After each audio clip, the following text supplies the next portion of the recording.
Okay.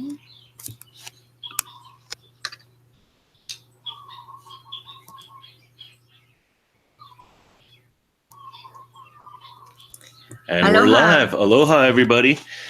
Hey. I am Krista Laksmi-Ditton. And I'm Michael Ditton.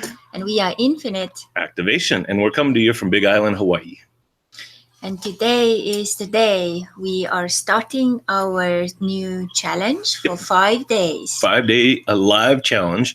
And today we're going to talk a little bit about how to identify and isolate limiting beliefs. So I'm going to first start by welcoming you, saying thank you very much for showing up. And if you haven't registered, there's going to be a link in the body of this. You can go register, and that way you'll make sure that you can get copies of the support material. And today's is going to be a little worksheet about beliefs, conscious and unconscious. If you don't have it right now, you can just make some notes and you can go get them later. But these are going to help us in identifying, hi guys, Yay. Identifying and isolating those self-limiting beliefs. So aloha, Everett, Livy. Very nice to have you here. Great to have all you guys on live. So we're going to go ahead and get into our information this morning, and we'll talk about limiting beliefs and how we can change those limiting beliefs and reward from those. Yeah. So the very basic, if you want to start to do any kind of manifestation, is basically to think of the creation formula. And the creation formula actually starts with our thoughts and then our words and our actions. Right. And oftentimes in our lives, we get into autopilot where basically many of these thoughts or beliefs are actually driving us because we are not really conscious. And some of these are even subconsciously driving us. So our mission with these lives is actually also point to those different details, what you can kind of go through and start to change and kind of start to think through so that you can start to change your creation formula. So if we take a computer and you have a program which has been running for a certain way, it will certainly continue to run the certain way unless you make a change.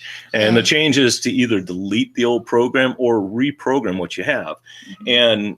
And it's sometimes it's conscious, about it. Sometimes it's subconscious. So we're going to talk a little bit about the conscious and unconscious or subconscious. And that's where the worksheet comes in handy. And again, if you don't have it, go ahead and register a little bit later and you can use it later. Just make some notes on a regular piece of paper. But in order to get new results, you have to make some change or reprogram. So if you're not getting exactly what you need or you want more, isolate, identify, and then make a change. A lot of times we talk about habits. It's good to have habits, but you want good habits. You don't want bad habits. So in identifying, if you find a habit that has been pre-programmed and you're on autopilot with it and you want a different result, you'll have to change that bad habit for a new good habit. And this process will help you get through there. Okay, so we have layers. We have the conscious and then we have the subconscious. Right. So to identify the conscious, working programs or beliefs or thoughts is pretty easy. Like if you don't manage to do it yourself, you can ask someone in your family or loved one to give you feedback. The most difficult part is to figure out those unconscious beliefs which are still running. Right. One of the examples from my life is when I was growing up, I had a constant kind of projection on me and also the belief that I'm not enough or I don't have enough. So what happened, it turned into my subconscious belief and actually continued to create a reality from that point of view. So in order for me to completely change that around, I had to, first of all, become really aware that this is my old program, which is not serving me anymore. So I have to change this one so that I can, start to create a new program or reprogram the old program.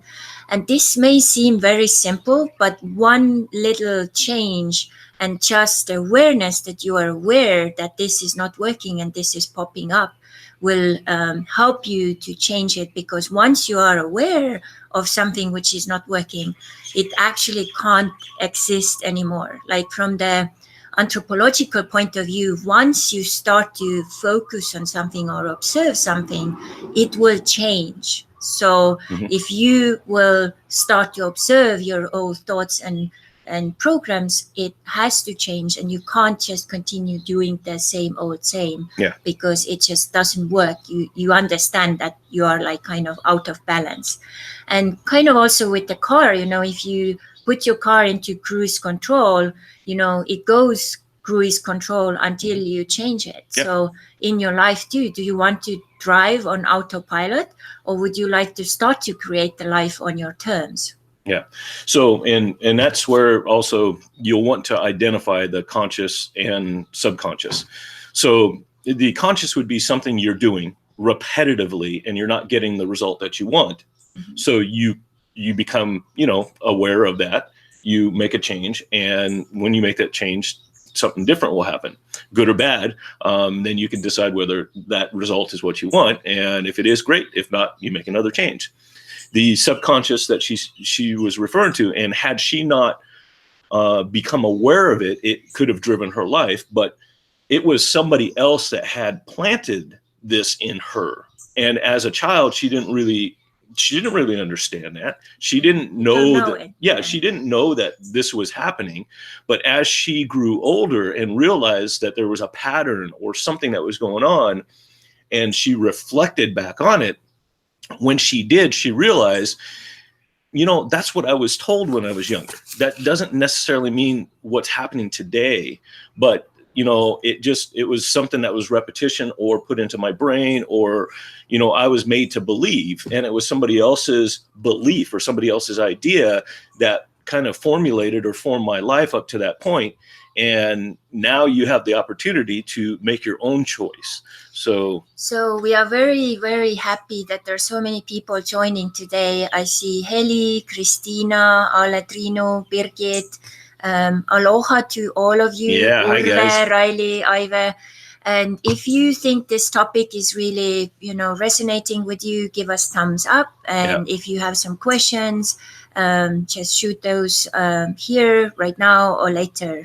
So we will be very excited to hear about your journey. Yeah, and we talk about limiting beliefs, but on the flip side of that, we also want to talk about when you change those beliefs and the positive results that you can get.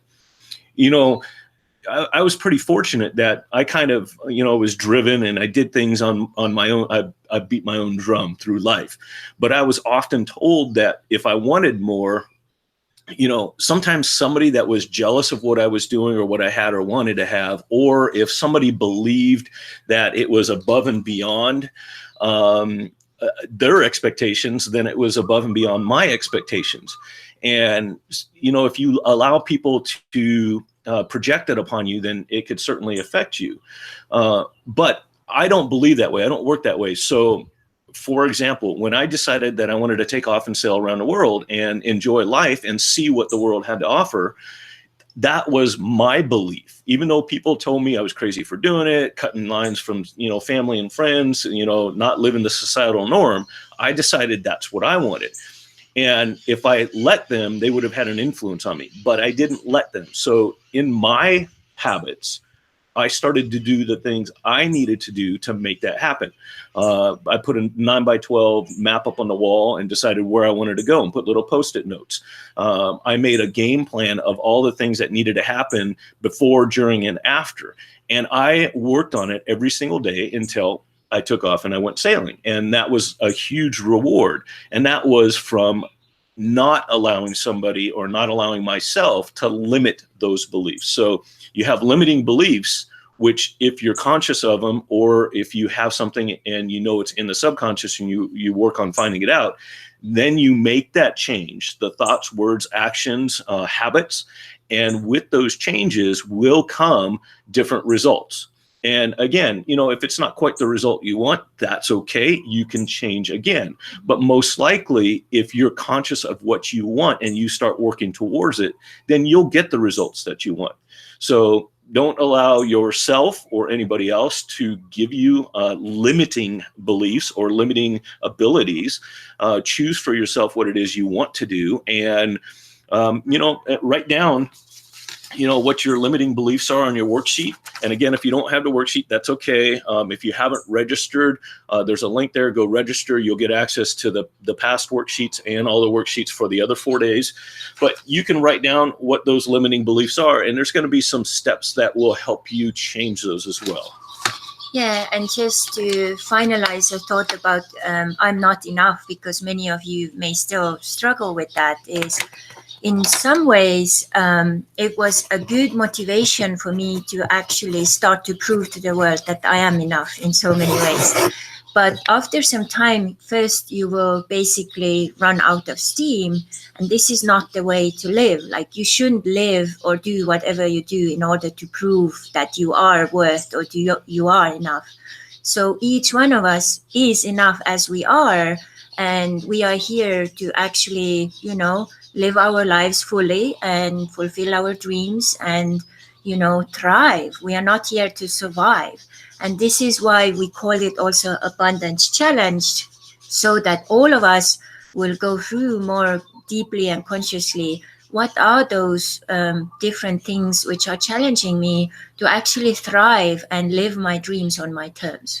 Yeah, and since we talked about Abundance Challenge, the reason we have named this challenge Abundance Challenge, most people have a singular thought process when we mention abundance, and they think of monetary. Money is abundance, but there's so much more than that. Family, friends, life, time, travel, all these things, there's an abundance of abundance, okay? And if you have any limiting beliefs or you have a blockage in one particular area, it is going to affect your overall holistic abundance. So that's why we call it Abundance Challenge. All the things that we're going to be sharing with you and teaching will help increase or amplify your holistic abundance. Yeah, so today the session is about kind of going into your inner garden and taking out the words or beliefs, weeds in your garden, which are not really serving you anymore. Most people are really these days kind of working with yourself, so you maybe not really, that's not something really new. But I think with time, it's good to start to do these things regularly. So in whatever state you are in your life, whatever background it is, I think it's good to do a little check out, like what's happening. Okay, so we're going to wrap today up, and we're going to once again thank all of you for showing up. There's a whole bunch more that showed up that we haven't mentioned yet, but thank you very much. We appreciate you taking the time. We have a lot more to share with you over the next few days. And aloha. I see an aloha there. Andrea, yeah. Marlies, Aino, yeah. Aloha. Everyone. So tomorrow we're going to talk a little bit about the lack of having in the past, which is kind of it's a continuation of today. So, and also how to become the captain of your own lifeboat. Absolutely. That's absolutely. So fun. Like, we have sailor backgrounds, and we can use that in life too. Yeah. So one last time, thank you very much. If you didn't register, go ahead and go register to make sure that you get the this worksheet along with the ones that are coming. And we will see you guys tomorrow for challenge number 2. And please share this information and video, whoever you feel would really get inspired and need it as well. Absolutely. Okay, mahalo. Mahalo. And lots of aloha. Aloha.